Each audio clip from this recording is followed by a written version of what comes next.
everybody, this is Jake at Mountain View Home Inspections. Out here doing an inspection here in beautiful Colorado. And on this particular roof, there are cracks like this just about everywhere on this roof. I'm not sure what has caused this,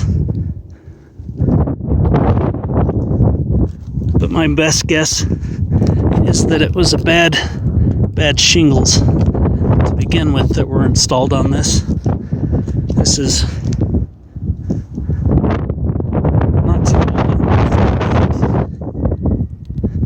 but this is everywhere. So I'll call this out.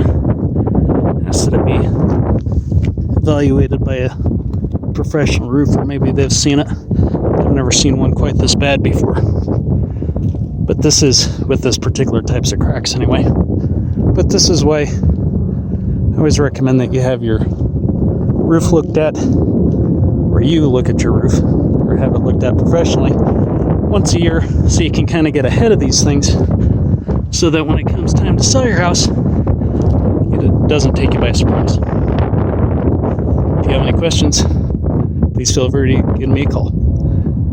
Hope you have a wonderful day. Thank you.